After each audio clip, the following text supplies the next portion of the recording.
दोस्तों, आज आधुनिक युग में आ जाने के बाद भी हम इंसान अगर किसी जगह को अपने लिए सुटेबल नहीं पाते तब हम उस जगह को छोड़ देते हैं। वैसे ऐसा सिर्फ अभी नहीं हो रहा, क्योंकि पिछली कई सदियों से हम इंसानों ने कई जगहों को वीरान छोड़ा है और हम दूसरी जगह बसे हैं, जिनमें से कुछ को तो आज खोजा भी जा चुका है। तो चलिए जानते हैं पिछले समय मिली कुछ ऐसी ही शानदार वीरान जगहों के बारे में हमारी इस वीडियो के जरिए। Number 10, moon hole mansion. दोस्तों, ये कैरिबियन के बैकुआ आइलैंड के वेस्टर्न एंड पर स्थित है, जो आज खाली पड़ा हुआ है।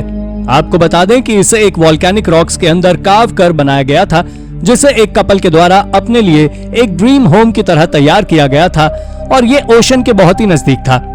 इसके साथ ही ये पूरी दुनिया में खोजा गया अब तक का सबसे बड़ा और सबसे सुंदर मैंशन है। दरअसल इसकी कहानी कुछ ऐसी है कि जब 1950 के दशक में टॉम और ग्लेडी जॉनसन अपनी नौकरी से रिटायर हुए, तब वो ये आइलैंड घूमने आए और तब उन्होंने वहां एक मैंशन बनाने का फैसला लिया और बना भी लिया। लेकिन समुद्र की लहरों के कारण उन्हें उसके गिरने का डर था, जिस कारण से उसे कुछ ही सालों में खाली कर दिया गया था।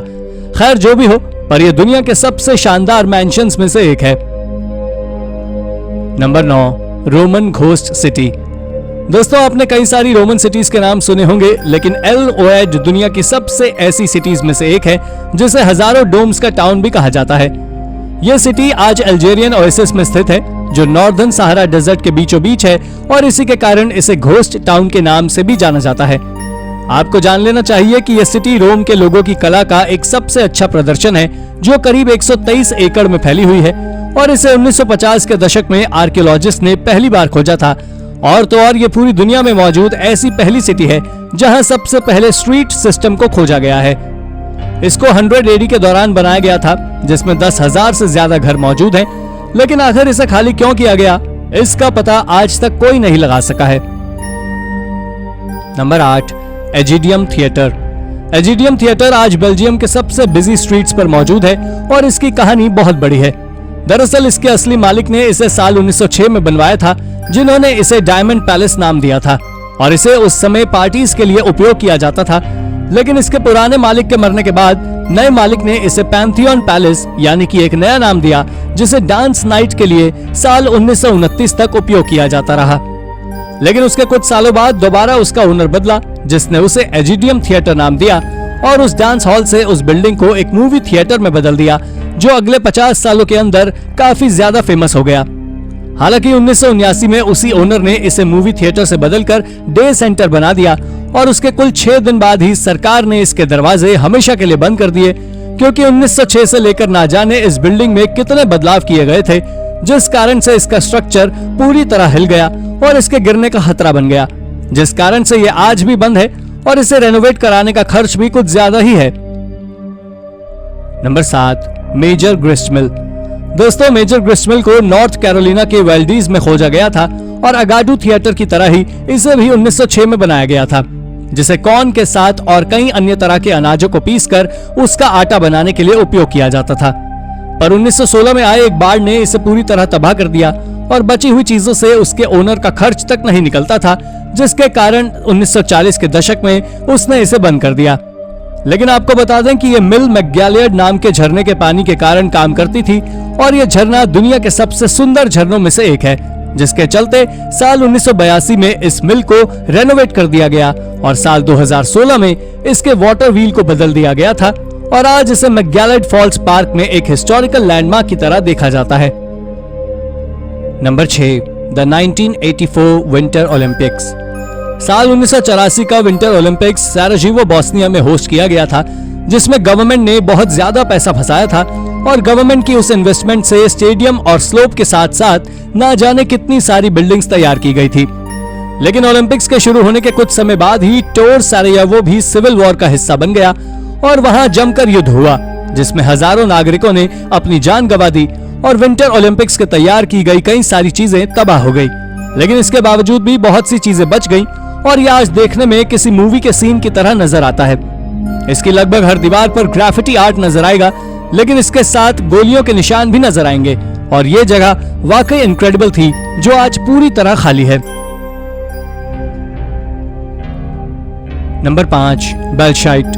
बेल्शाइट की बात करें तो ये एक स्पेनिश टाउन है जो कई सारी मुश्किलों का सामना कर चुका है और स्पेनिश सिविल वॉर के दौरान भी इस टाउन का भारी नुकसान हुआ था।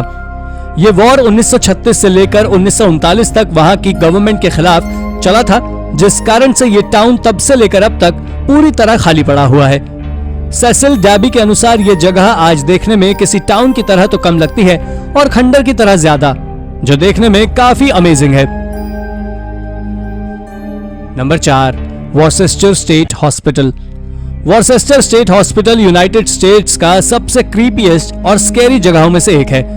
इस हॉस्पिटल को 12 जनवरी साल 1833 में खोला गया था और इसके बाद उस हॉस्पिटल में पेशेंट की मात्रा बढ़ती गई और धीरे धीरे कर मात्रा इतनी ज्यादा बढ़ गई कि हॉस्पिटल्स में 1958 तक कई सारी नई बिल्डिंग्स को जोड़ा जाता रहा।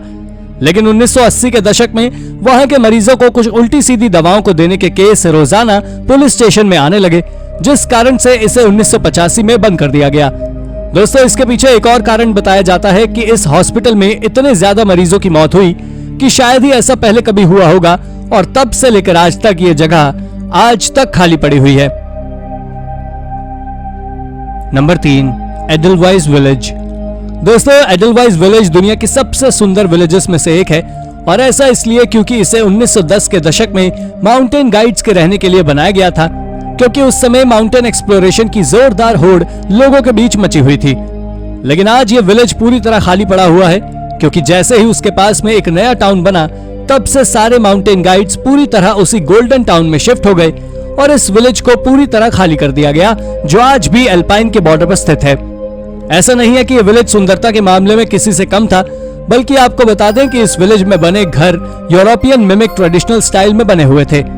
इसके बारे में ऐसी भी अफवाह है कि इस टाउन को आज से कुछ दशक पहले $1.8 मिलियन में किसी आदमी ने खरीदा है, जिसका नाम अब किसी को पता ही नहीं है। Number 2, Chicago Coke plant. Chicago में कई सारे कोक प्लांट्स यानी कि कोल प्लांट्स मौजूद हैं और उन्हीं में से एक था Acme steel Chicago Coke steel plant, जो आज एक इंडस्ट्रियल वेस्टलैंड से ज्यादा कुछ नहीं है। ये कोक प्लांट करीब 100 एकड़ से ज्यादा के एरिया में फैला हुआ है। आपको बता दें कि इस कोक प्लांट में पास्ट में ब्लास्ट फर्नेसेस से कोक यानी कि कोल से कोकिंग नाम की प्रोसेस का उपयोग कर रोड बनाने वाला तार यानी कि डामर, एमोनिया और लाइट ऑयल जैसी चीजों को बनाने के लिए उपयोग किया जाता था। लेकिन करीब 100 सालों तक ठीक तरह से चलने के बाद अचानक वहां की गवर्नमेंट ने इस प्लांट को साल 2001 में कई सारे कारणों के चलते बंद करा दिया और वो कारण इतने ज्यादा रहस्यमय थे कि उन्हें आज तक कभी भी पब्लिक के बीच नहीं बताया गया। इसके साथ ही एक और हैरानी भरी बात यह है कि उसके ओनर का नाम आज गूगल से लेकर किसी भी हिस्टोरिकल रिकॉर्ड में शामिल नहीं है। Number 1, स्प्री park. दोस्तों, ये स्प्री पार्क जर्मनी के बर्लिन में स्थित है, जो आज से करीब पिछले 20 सालों से खाली पड़ा हुआ है। दरअसल इसे वर्ल्ड वॉर 2 के बाद जानबूझकर तबाह कर दिया गया और आपको जान लेना चाहिए कि इसे ईस्ट बर्लिन की गवर्नमेंट के द्वारा साल 1969 में बनाया गया था और ये पार्क इतना ज्यादा बड़ा था कि इसका अंदाजा आप इसी बात से लगा सकते हैं कि इस पार्क में करीब 1.7 मिलियन विजिटर्स हर साल घूमने आते हैं। इसमें हर तरह की राइड्स मौजूद थी, जिसमें फेरिस व्हील जैसी राइड्स भी शामिल थी और तो और आपको बता दें कि ये पूरे ईस्ट जर्मनी में इकलौता अम्यूजमेंट पार्क था। जिसके बाद इसके ओनर ने इस अम्यूजमेंट पार्क में कोकेन स्मगल की थी और वर्ल्ड वॉर 2 के बाद इसे तबाह कर बंद कर दिया गया। यही इसके बर्बाद होने का मुख्य कारण है। तो दोस्तों, ये थी हमारी आज की वीडियो। आपको हमारी ये वीडियो कैसी लगी हमें कमेंट करके जरूर बताइए और हाँ, जाते जाते चैनल को सब्सक्राइब भी जरूर कर दीजिएगा। Thank you for watching.